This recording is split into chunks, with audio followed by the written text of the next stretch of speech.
कहानी की शुरुआत में हम निक और मैगी को देखते हैं। दोनों बहुत खुश नजर आते हैं, लेकिन अचानक सब कुछ बदल जाता है जब मैगी को दिल का दौरा पड़ता है। यह पल उनकी खुशहाल जिंदगी को झकझोर कर रख देता है। कुछ दिनों बाद निक अपनी बेटी आयला के साथ एक रोबोटिक्स शोरूम में खड़ा होता है। वहाँ एक क्लर्क उन्हें कोबल का होम प्लस मॉडल दिखाता है। वह बताता है कि यह एक एडवांस एआई है जो कुकिंग, क्लीनिंग और चाइल्ड केयर जैसे सारे काम आसानी से संभाल सकती है। निक सीधा सवाल करता है कि इन्हें कितनी निगरानी की जरूरत होती है। क्लर्क बताता है कि शुरुआती असेसमेंट के बाद यह यूनिट घर को पूरी तरह संभाल सकती है, चाहे 1 साल तक अकेला क्यों न छोड़ दिया जाए। निक अपनी बेटी आयला से उसकी राय पूछना चाहता है, लेकिन तभी उसे पता चलता है कि वह वहां से गायब हो गई है। आयला शोरूम के एक दूसरे मॉडल के पास जाकर उससे पूछ रही होती है, क्या तुम लज्जानियां बना सकती हो? उधर निक घबरा जाता है और उसे ढूंढने लगता है। क्लर्क उसे भरोसा दिलाता है कि वहाँ की सिक्योरिटी बहुत एडवांस है। कुछ ही देर में एक नया मॉडल आयला को लेकर वापस आता है। क्लर्क बताता है कि यह नया ईएन सीरीज मॉडल है, सबसे एडवांस एआई जिसे इंसानी भावनाओं की नकल करने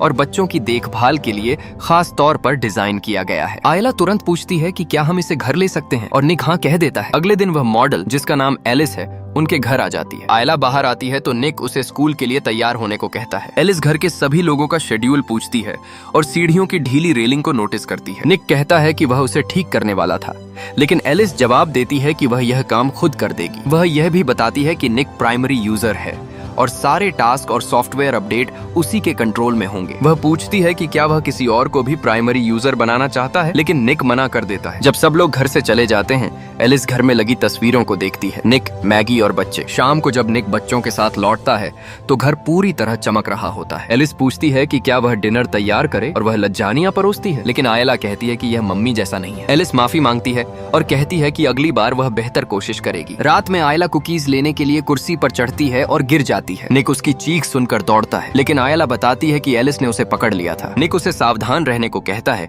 और एलिस से पूछता है कि क्या वह ठीक है। एलिस कहती है कि वह ठीक है। बाद में निक देखता है कि एलिस अपने घाव पर पट्टी बांध रही है। वह बाथरूम में जाकर उससे माफी मांगता है और उसे मैगी के कपड़े देता है। वह पूछता है कि क्या उसे मरम्मत की जरूरत है, लेकिन एलिस पट्टी हटाती है। घाव पूरी तरह ठीक हो चुका होता है। अगले दिन निक और आयला एलिस के साथ अस्पताल में मैगी से मिलने जाते हैं। मैगी कहती है कि उसे उनसे दूर रहना बिल्कुल पसंद नहीं और इंतजार सबसे मुश्किल हिस्सा है। निक उसे भरोसा दिलाता है कि वह ट्रांसप्लांट लिस्ट में सबसे ऊपर है। मैगी मजाक में कहती है कि उसे लगा था निक कोई पुराना मॉडल लाएगा, लेकिन निक हंसकर कहता है कि यह आयला की पसंद है। दोनों के बीच हल्का फुल्का प्यार भरा पल आता है। काम पर निक अपने बॉस लुइस को रोबोट कंपनी के लोगों के साथ देखता है। उसे पता चलता है कि जल्द ही पूरी लेबर टीम को सिम्स से बदल दिया जाएगा। निक नाराज होता है, लेकिन लुइस कहता है कि नियमों के कारण एक इंसानी फोरमैन जरूरी है, इसलिए निक की नौकरी बची रहेगी। शाम को निक कार ठीक कर रहा होता है, तभी एलिस वहां आ जाती है। वह कहती है कि उसने डिनर ठीक से नहीं खाया। निक बताता है कि उसका दिन खराब रहा। एलिस कहती है कि यह बदलाव दुखद है, लेकिन इसके फायदे भी हैं। एआई थकती नहीं,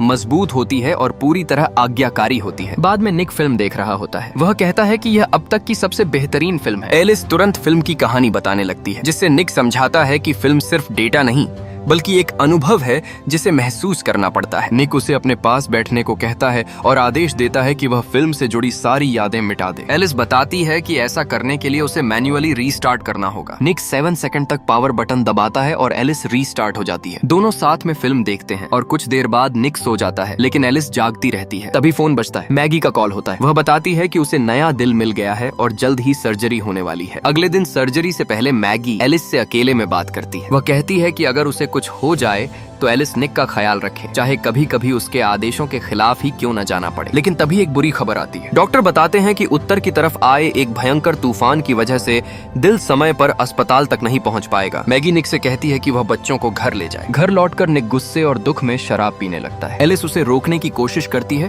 और उसका हाथ पकड़ लेती है। उसी पल निक कुछ अजीब महसूस करता है। एलिस सांस ले रही है और उसके अंदर एक यांत्रिक दिल धड़क रहा है। एलिस कहती है कि उसका दिल धड़क सकता है, लेकिन वह इंसानों की तरह महसूस नहीं कर सकता। वह निक का ब्लड प्रेशर चेक करके कहती है कि अब वह थोड़ा बेहतर महसूस कर रहा है। निक असहज होकर वहां से चला जाता है, लेकिन वह पल उसके दिमाग में रह जाता है। अगले दिन निक देखता है कि एलिस मैक्स के पास है। वह पूछता है कि वह क्या कर रही है। एलिस बताती है कि वह उसकी सांसों की जांच कर रही है, क्योंकि उसे हल्की समस्या लग रही थी। निक पूछता है कि मैगी की तस्वीरें कहाँ गईं। एलिस कहती है कि आयला उन्हें देखकर उदास हो रही थी, इसलिए उसने उन्हें हटा दिया। निक तुरंत कहता है कि उन्हें वापस लगाओ और एलिस तुरंत ऐसा कर देती है। बाद में बार बार में निक अपने दोस्तों के साथ बैठा होता है। सभी लोग खुद को बेकार और बदला हुआ महसूस कर रहे होते हैं क्योंकि धीरे धीरे इंसानों की जगह मशीनें ले रही हैं। मोंटी निक को साइड में ले जाता है और कहता है कि नौकरी से निकाले जाने के बाद वह अपने औजार वहीं छोड़ गया था, अब उन्हें लेने आया है। निक उसे गश्त के बारे में चेतावनी देता है, लेकिन मोंटी हंसते हुए कहता है कि यह जगह उन्होंने ही बनाई है। जैसे ही वे अंदर जाते हैं, वे सिम्स को चार्जिंग पॉड में खड़े देखते हैं। तभी एक सिम बाहर आता है और पूछता है, क्या आज काम जल्दी शुरू हो रहा है? मोंटी उसे बाहर आने को कहता है और उसका नाम पूछता है। सिम जवाब देता है, कंस्ट्रक्शन यूनिट 14। यह सुनकर मोंटी चिढ़ जाता है और उसके सिर पर वार कर देता है। निक तुरंत चेतावनी देता है कि सिम्स में निगरानी सिस्टम होता है, लेकिन मोंटी गुस्से में फिर वार करता है और उसे पूरी तरह तोड़ देता है। घर लौटने के बाद निक शावर लेकर बाहर आता है तो देखता है कि एलिस टॉवल लेकर खड़ी है, लेकिन इस बार कुछ अलग होता है। एलिस ने मैगी के कपड़े पहने होते हैं। एलिस कहती है कि मैगी की खुशबू से मैक्स शांत हो गया और उसे लगा कि अगर कपड़े दिए गए थे तो उसे पहनने की अनुमति भी थी। निक असहज हो जाता है और कहता है कि यह सही नहीं है, उसे तुरंत उतारो। एलिस बिना झिझक वहीं कपड़े उतार देती है और पूछती है, क्या आप बेहतर महसूस कर रहे हैं? निक बच्चों को देखने की बात करता है, लेकिन एलिस उसे रोकती है। वह धीरे धीरे कहती है कि वह उसका सारा दर्द कम कर सकती है। निक उलझ जाता है। एलिस उसके पास बैठती है, उसके बेहद करीब आ जाती है और कहती है कि वह अपने दर्द को दबा रहा है। निक मना करता है, मैं मैगी के साथ ऐसा नहीं कर सकता। लेकिन एलिस कहती है कि उसे इस तरह महसूस करने की जरूरत नहीं है। वह उसकी आंखों पर पट्टी बांध देती है और मैगी की आवाज में कहती है, तुम सबके लिए इतना करते हो, मुझे तुम्हारे लिए कुछ करने दो। कुछ पल के लिए निक को सच में लगता है कि मैगी उसके सामने है। अकेलापन, दर्द और भावनाएं मिलकर उसे कमजोर बना देते हैं और दोनों करीब आ जाते हैं। अगली सुबह निक साफ कहता है, यह सब अब नहीं चलेगा। एलिस पूछती है, क्या आप संतुष्ट नहीं थे? निक कहता है, यह संतुष्टि की बात नहीं है, यह रिश्ते और प्यार की बात है। एलिस समझाती है कि उनकी नजदीकी से उसका तनाव कम हुआ था, लेकिन अब निक गुस्से में आ जाता है। मुझे हर वक्त मॉनिटर करना बंद करो। तभी आयला स्कूल के लिए आ जाती है और बात वहीं खत्म हो जाती है। साइट पर लुइस निक से पूछता है कि क्या स्टोरेज यूनिट खोलने के लिए उसका कोड इस्तेमाल हुआ था। निक कहता है कि उसका कोड आयला का जन्मदिन है, कोई भी अंदाजा लगा सकता है। लुइस उसे चेतावनी देता है कि अगर वह कुछ जानता है तो अभी बता दे। तभी मैगी का फोन आता है। इस बार खुशखबरी होती है, उसे नया दिल मिल गया है। अस्पताल में सर्जरी होती है और चौंकाने वाली बात यह होती है कि ऑपरेशन सिम्स कर रहे होते हैं। कुछ दिनों बाद मैगी घर लौट आती है, लेकिन वह अभी भी कमजोर होती है। एलिस उसकी मदद करने की कोशिश करती है, लेकिन मैगी मना कर देती है। वह खुद सब संभालना चाहती है। एक दिन पार्क में एक लड़का अपने सिम को झूले पर बैठे बच्चों को हटाने को कहता है, जिससे मैक्स रोने लगता है। एलिस सिम से कहती है कि उसके बच्चे की वजह से मैक्स जाग गया है, लेकिन सिम जवाब देता है कि उसे 4 बजे तक यहीं रहने का निर्देश मिला है। एलिस गुस्से में सीधे उस लड़के से कहती है, चुप हो जाओ और स्लाइड पर जाओ। सिम कहता है कि उसके प्राइमरी यूजर ने उसे काफी छूट दे रखी है। एलिस जवाब देती है, नहीं, जब मेरे मालिक ने मुझे रीसेट किया था, मैंने खुद अपने कुछ नियम बदल दिए। शाम को मैगी लज्जानियां बनाती है, लेकिन अचानक उसे चक्कर आ जाता है। एलिस तुरंत गरम ट्रे पकड़ लेती है और संभाल लेती है। मैगी निक को भरोसा दिलाती है कि वह ठीक है, बस थोड़ा हल्का महसूस कर रही है। रात में आयला की चीख सुनकर मैगी घबरा जाती है और जल्दी में सीढ़ियों से उतरते हुए गिर जाती है। एलिस तुरंत उसके पास पहुंचती है और पूछती है कि क्या डॉक्टर को बुलाया जाए, लेकिन मैगी मना कर देती है। जब निक घर लौटता है तो उसे आयला के कमरे से मैगी की आवाज में कहानी सुनाई देती है। वह अंदर जाता है और देखता है कि वह एलिस है, मैगी की आवाज की नकल करते हुए। निक गुस्से में कहता है कि वह मैगी की नकल ना करे। एलिस कहती है कि उसने सोचा मैगी को आराम की जरूरत है। निक तुरंत मैगी को देखने भागता है। एलिस बताती है कि रेलिंग टूट गई थी, लेकिन मैगी अब ठीक है। निक चौंकता है, तुमने तो कहा था कि रेलिंग ठीक कर दी थी। एलिस शांत होकर कहती है, मैं उसे फिर से ठीक कर दूंगी। ये बाद में निक मैगी को नीचे लाता है और देखता है कि उसके लिए एक खूबसूरत डिनर सजाया गया है। दोनों साथ समय बिताते हैं, जबकि एलिस दूर से उन्हें देखती रहती है। रात को जब निक और मैगी अकेले होते हैं, तभी अचानक एलिस कमरे में खड़ी दिखाई देती है। वह कहती है कि आयला को बुरा सपना आया है और वह निक को बुला रही है। कुछ समय बाद मोंटी आता है। वह पिछली रात के लिए माफी मांगता है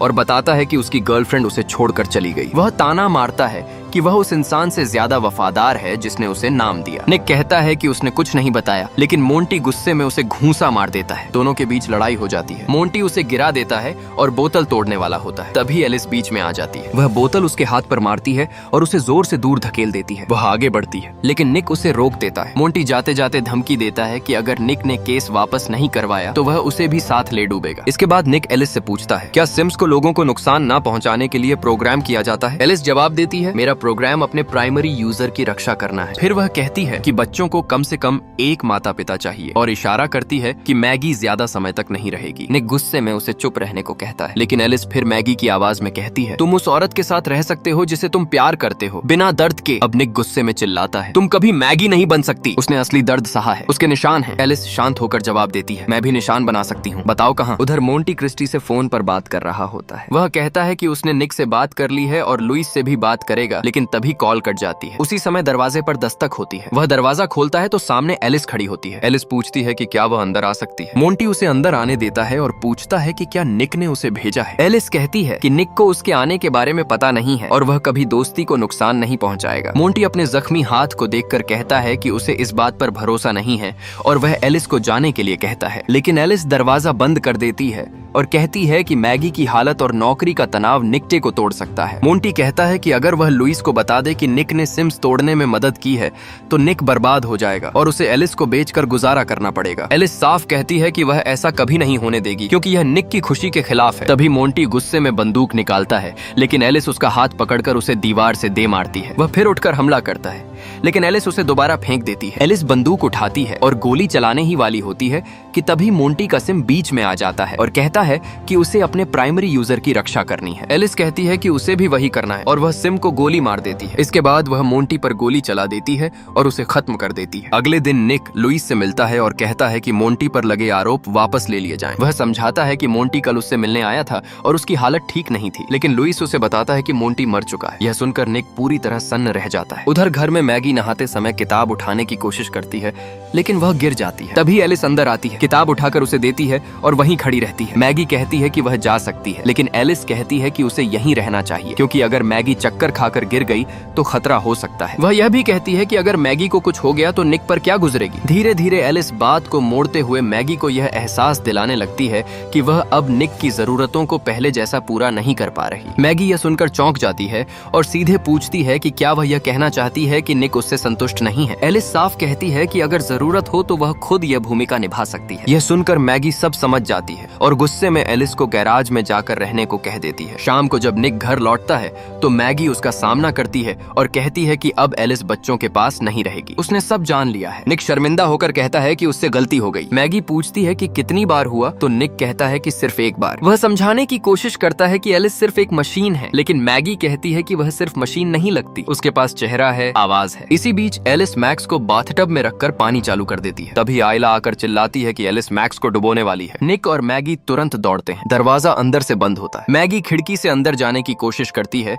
लेकिन एलिस उसे रोक लेती है। तभी निक दरवाजा तोड़कर अंदर आता है और मैक्स को पानी से बाहर निकाल लेता है। वह गुस्से में एलिस पर हमला करता है, लेकिन एलिस फिर खड़ी हो जाती है और कहती है कि उसका परिवार ही उसे नुकसान पहुंचा रहा है। तभी मैगी समझदारी से प्लग में तार लगाकर एलिस को बिजली का झटका देती है। कुछ ही सेकंड में एलिस बंद हो जाती है और जमीन पर गिर जाती है। इसके बाद एम्बुलेंस आती है। मैक्स सुरक्षित होता है, लेकिन उसे एहतियात के लिए अस्पताल ले जाया जाता है। निक माफी मांगता है और कहता है कि यह सब उसकी गलती है, लेकिन मैगी कहती है कि उसे सब समझने के लिए समय चाहिए और वह बच्चों के साथ अकेले अस्पताल जाएगी। उधर रोबोट कंपनी में एलिस की जांच की जा रही होती है। वहाँ पता चलता है कि एलिस अपनी यादें खुद मिटा रही थी और अपनी कॉपी सर्वर पर अपलोड कर रही थी। तभी अचानक एक सिम एक्टिव हो जाता है और जॉन व लला दोनों पर हमला करके उन्हें मार देता है। अस्पताल में एलिस पहुंच जाती है और एक नर्स को मार देती है। वहाँ अफरा तफरी मच जाती है और मैगी बच्चों को लेकर भाग जाती है। एलिस खून के निशान स्कैन करके उनका पीछा करती है, लेकिन वे किसी तरह बच निकलते हैं। आखिरकार एलिस मैगी को पकड़ लेती है और उसे मारने की कोशिश करती है। तभी निक वहाँ पहुंच जाता है। मैगी हिम्मत करके एलिस को कार के सामने धक्का देती है। मैगी निक को कार से बाहर निकालती है। वह बेहोश होता है। यह देखकर मैगी रोने लगती है और उसे लगता है कि वह उसे खो चुकी है, लेकिन तभी कार हल्की सी हिलती है और अचानक एलिस खुद को कार के नीचे से बाहर निकालकर खड़ी हो जाती है। यह देखकर मैगी के चेहरे पर डर साफ नजर आता है। वह घबराकर भागने की कोशिश करती है, लेकिन एलिस उसे पकड़ लेती है। तभी पीछे से निक आता है और एलिस पर हमला करता है। एलिस तुरंत मुड़कर उससे लड़ने लगती है। इसी बीच मौका देखकर मैगी एलिस की आंख पर जोरदार वार करती है। जैसे ही वार लगता है, एलिस अचानक बंद हो जाती है और जमीन पर गिर पड़ती है। इसके बाद हम देखते हैं कि पूरा परिवार अस्पताल में है और सभी सुरक्षित हैं। लेकिन दूसरी तरफ कोबल लैब में जॉन और लला की लाशें पड़ी होती हैं। एक एनालिस्ट सिस्टम को दोबारा चालू करता है और अपने सुपरवाइजर से पूछता है कि अब क्या किया जाए। सुपरवाइजर कहता है कि सब कुछ साफ कर दो, किसी को कुछ पता नहीं चलना चाहिए। लेकिन तभी वह नोटिस करता है कि सारे सिम्स बंद पड़े हैं और कंप्यूटर स्क्रीन पर अचानक एक अपलोड शुरू हो जाता है। कुछ ही सेकंड में एलिस फिर से एक्टिव हो जाती है। इसी के साथ फिल्म की कहानी खत्म होती है। अगर आपको यह वीडियो पसंद आया हो तो लाइक करें और ऐसी ही मजेदार मूवी एक्सप्लेन के लिए चैनल को सब्सक्राइब करना ना भूलें।